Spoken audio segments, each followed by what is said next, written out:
Welcome back to another episode of Game of Thrones. Today, Caitlin and Bridget are not here, but us three are, and we're going to discuss Game of Thrones series finale, episode 6 review. I think I lost sleep over it. Did you really? A little bit. I stopped caring after Arya killed the Night King. I was just really tired after it. Mm-hmm.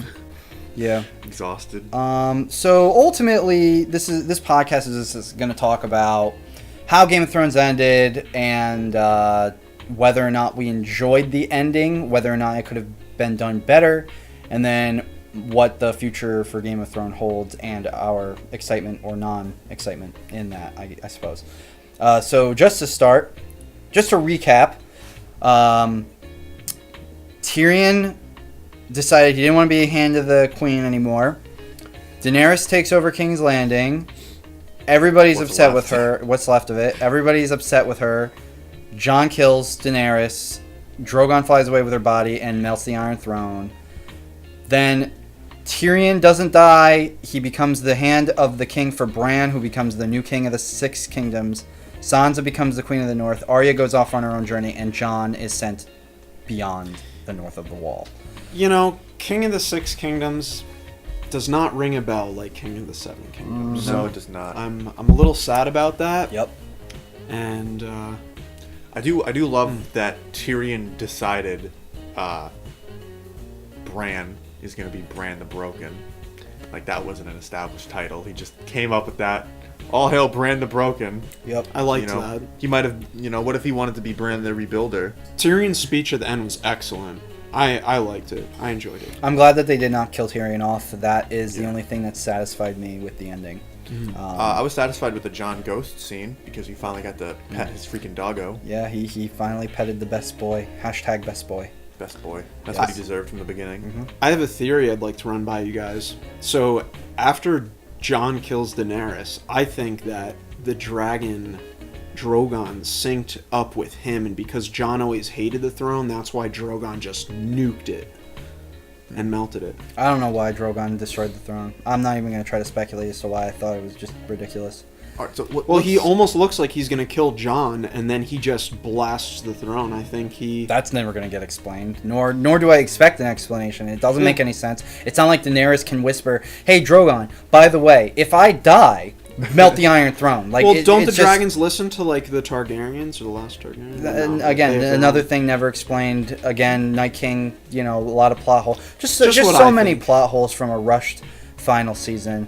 I'm not going to judge George R. R. Martin or the actors and actresses that portrayed the characters harshly in any way. My full blame goes onto Dumb and Dumber, the HBO writers who just screw up everything that they've ever done, and now they're moving to Star Wars next to ruin the last, evidently, like the last Star Wars movie. And that'll be great. Good luck to them. Good luck to you both. So overall, on a scale of 1 to 10, how would you rate your satisfaction with the ending of Game of Thrones?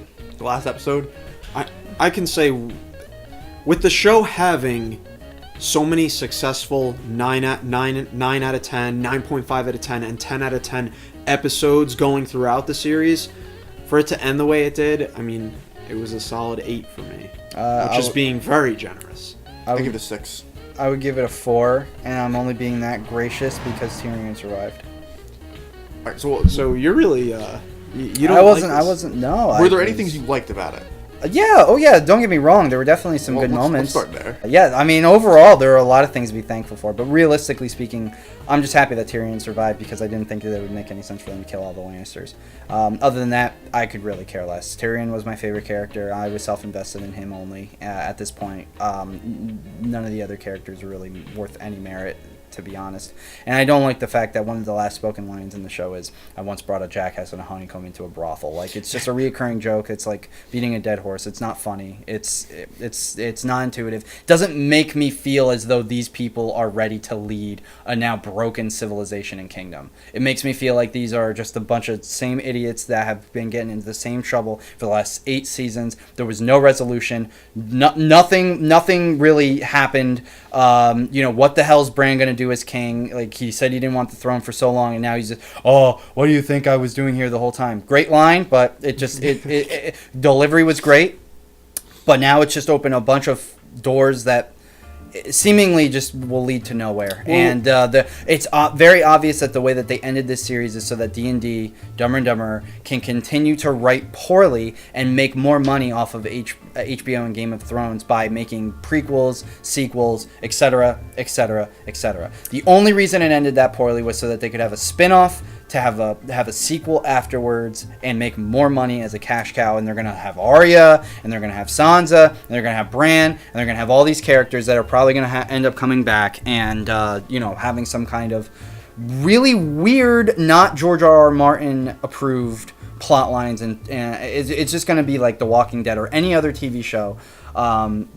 It's just going to be unsatisfying. Well, go ahead. I talked enough. That was a lot. I like to make one comment on something in particular you said about the characters. I would argue that the characters at the end there at the table have went through significant growth, and that for them to have that very lighthearted conversation at the end with Tyrion, Brienne, Sam, Bronn, like I enjoyed that. I think the show needed some silver lining in all that chaos the past few episodes. I found that to be satisfying. That's a very fair point, Dan. My opinion still remains that I think that the episode was very rushed, and I don't appreciate the ending that it gave. I don't disagree. Only because I feel as though it is just to set up for sequels and prequels and more content for them to make more money on. Do you speculate? There's no satisfying ending. Do you speculate them doing a spin-off with Arya as she's left on the ship? Yeah. Really? George R.R. Martin already said they have 5 different shows based off of Game of Thrones in the works already. Wait, wow. Hold on a second. Why? To me, that kind of is frustrating given so much of the beauty we've seen from the earlier seasons of this show. I mean, I guess there's hope then that maybe these spin-offs can have some redeeming qualities, but I mean, with the way they ended it, why would I want to go and watch more? I think the show was at its strongest when it had a healthy amount of source material to draw upon. And that's not to... I don't know the full extent of... I'm just going to keep calling them D&D. I don't know the full extent of D&D's work, but I can see that obviously when they had a lot of source material to draw upon, they could write stuff. Even though a lot of it was word for word, they could still come up with their own version of it in the source material, and it was good. And it seems like the only time they really ran into trouble is when they had very little source material to draw on, especially for the season 7 and 8.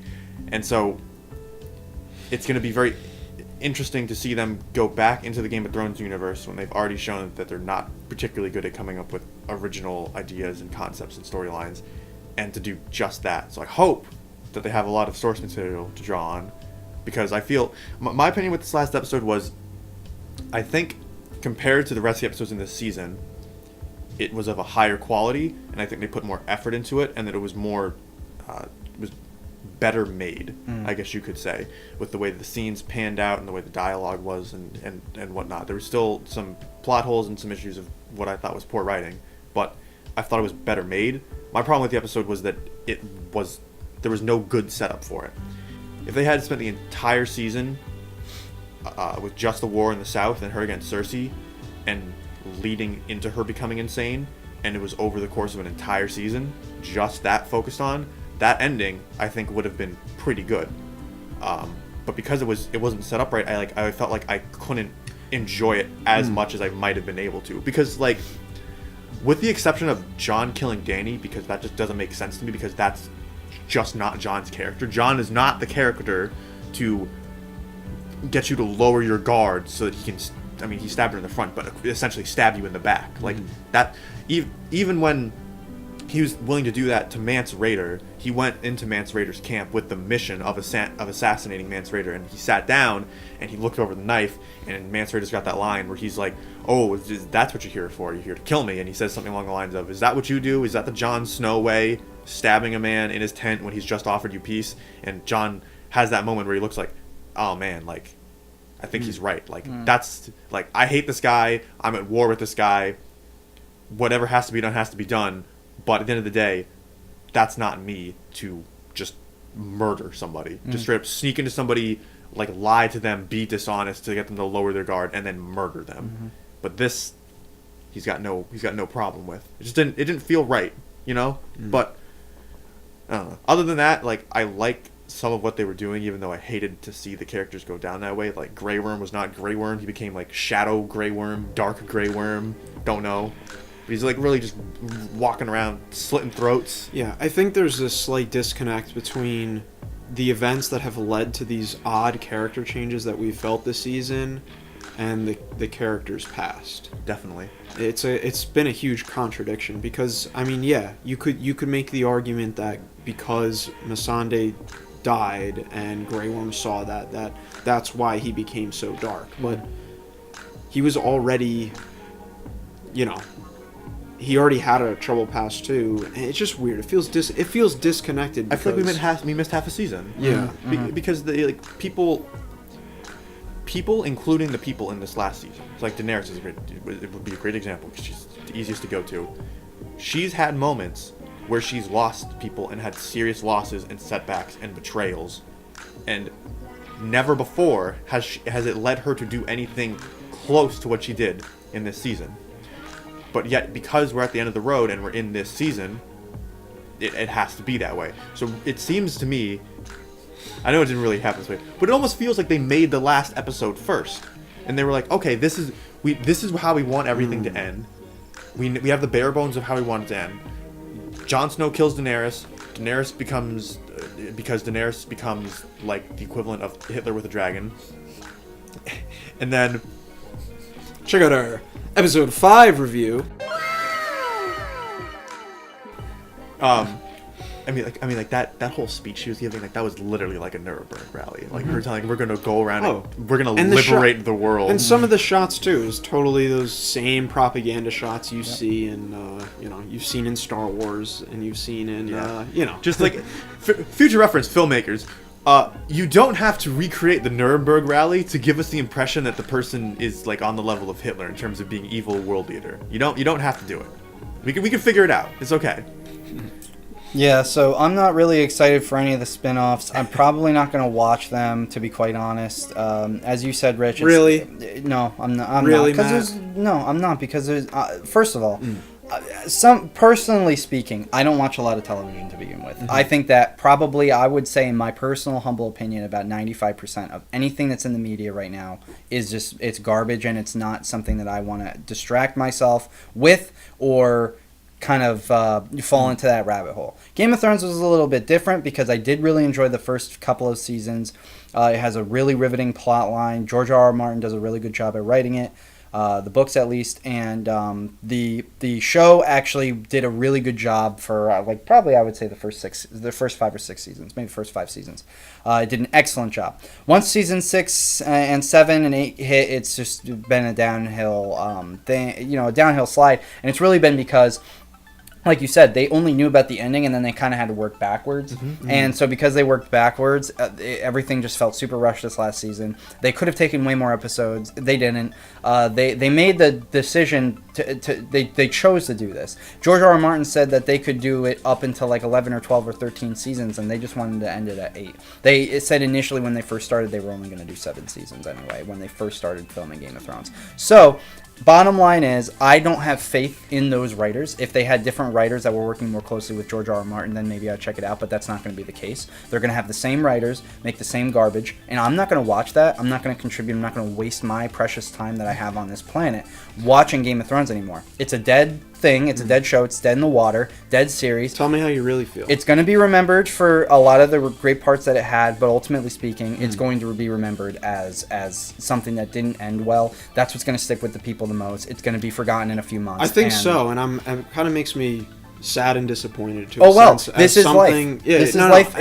Things come and go. As finding so much enjoyment in the earlier seasons, this was something that I almost planned in advance, that I was like, okay, I want to get the box set for this when it releases. I want to get like nice Blu-ray, 4K, some type of novelty to take from this. So, and now I feel that has changed. Yep. And it's it's frustrating. It's a little frustrating, but here's the thing. It's just a TV show. If you are running your life or you're really that concerned with the ending of a TV show, you really need to check your priorities and maybe reestablish them and realize that, it's not important. It's just a TV show. It doesn't really matter. It doesn't affect you in any single way. It really doesn't. And more importantly... Well, hold on now. Hold on. More importantly, the show ended with... A bunch of people who left the realm in good hands, and that's it. That's all you got to care about. Period. End of story. Whatever. Moving on. Move on. Go watch your next show. Well, about what you said about it having an effect on you, I would make the case that film and TV are extremely powerful when it comes to, because when you step in a movie theater, you're becoming those characters. You're feeling the feelings they are. You're going through the loss and the gain of those characters. So it internally, it's doing something to you. It's making you think, and people want to have these experiences that they normally wouldn't get to have. I mean, I'm not. Yeah. So I'm just making the case. I agree with that. You know what? I got a point. It affected me. I had to spend money to watch that show.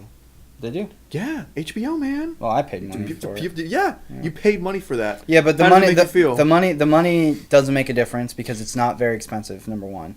Number two, your point, it's not very expensive. I'm kind of joking. I know. You're are you okay? Is this last Smite game bleed into you today? No. The point I'm making with Dan is you're exactly right. When you go and you see some type of media, you want to put yourself, you want to empathize with the characters that you're watching so you can get the full feel of it. My point that I'm making is that it is irresponsible of you as a person to get so engrossed in a show to the point where it is making negative emotions come to the surface because you're not satisfied with the ending. You had no control over it. Yeah. Even as a fan, they like to tell you the fans have power. They really don't. So you're telling me it's the intent then. So it's because someone is going in with that intent is wrong, which I agree with. But I'm saying when someone goes into the movie theater or watches an HBO show, they're going in with the intent of hopefully learning something and taking something away from it. At least that's what I'm saying personally. That's my goal for watching things. And again, like I'd like to throw on, as I'm getting older, I'm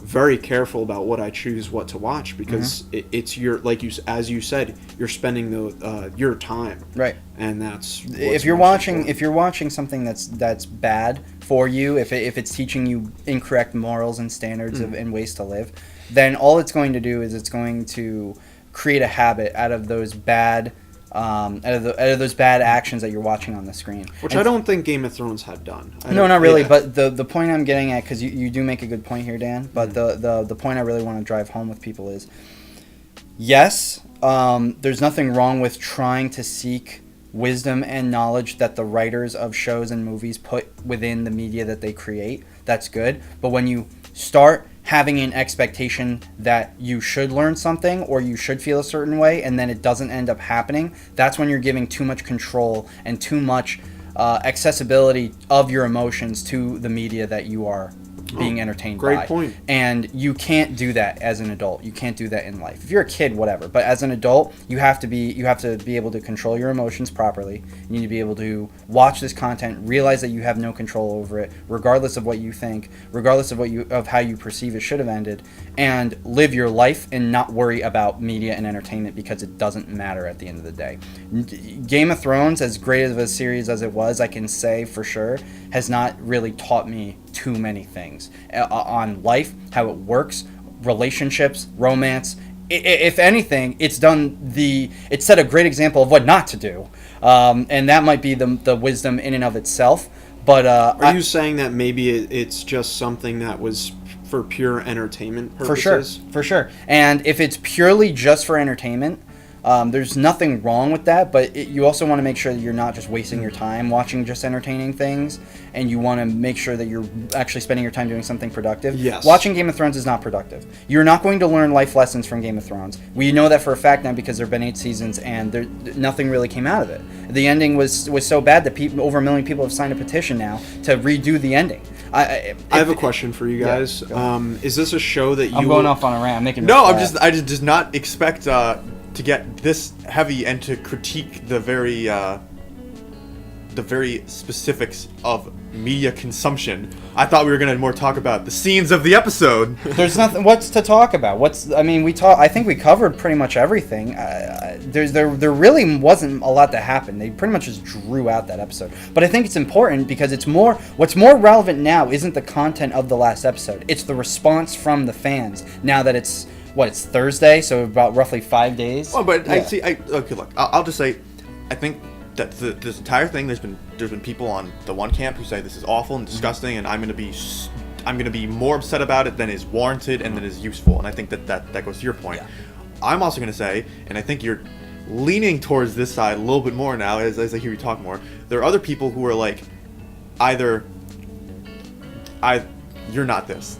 There are some people who are like, no, it's just wonderful, and they just have rose-colored glasses on the entirety of Game of Thrones, and no, everything is wonderful and awesome, and if you have any problems with it, it's just because you're just a negative Nancy and a fuddy-duddy, and you don't want to have fun with anything, and you just hate everything, and you just want to hate everything. Mm-hmm.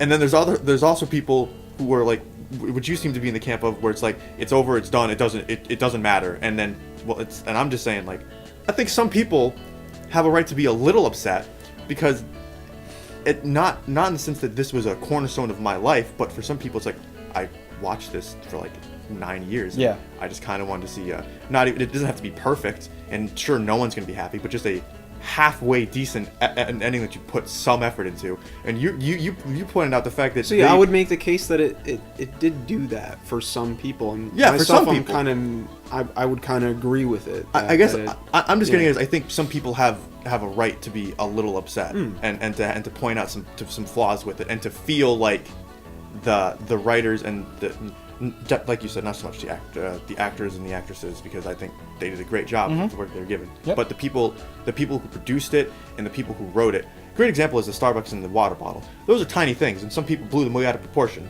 I'm not disputing that. But when you see that, and maybe this is why you're just done with the show at this point, that to me literally just feels like producers and writers and the editors just don't care, and they just know people are just gonna like this anyway because it's Game of Thrones.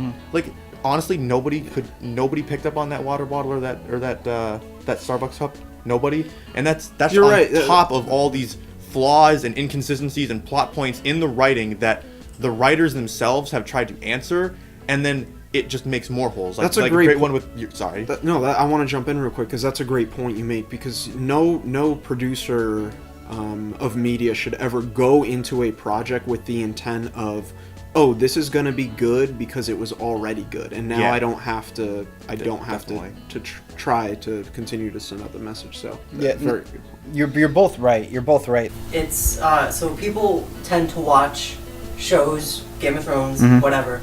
They go into it to escape. It's a way to live vicariously and escape your reality for a particular amount of time. Decompress, relieve your stress, get invested into this, and find not meaning but a release for yourself, and put your problems. I can't pay the rent. I can watch this for the meantime until I can work. And see, Tyler, I love what you said, and I don't want to cut you off. That is exactly the issue I'm talking about. I'm specifying that what Tyler said, that mentality of I'm going to watch this media so that I can escape the problems that I have in my life, has overcome such a large opinion of people where it's okay to spend more time than they should on the escapist material in the media and the entertainment industry. That's the point I'm getting across.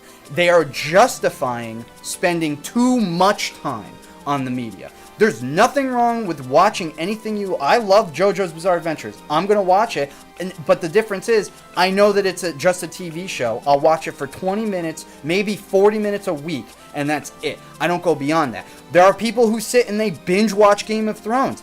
The point I'm getting at is that's unhealthy. If you have enough time to say, I have all of these problems in my life, but I'm going to choose to binge watch Game of Thrones because I can't help my situation. I can't help that I don't have money for rent, or I really am so engrossed and invested in what Daenerys is going to do with King's Landing. What I'm saying is that's where it starts to become unhealthy, and I don't think people understand where that line can be drawn today, and that's why there are so many problems with the younger generation. Long story short, Game of Thrones is an okay show. If you liked it, that's great. If you didn't like it, that's great too. And it's dead. And it's dead. Thanks for watching.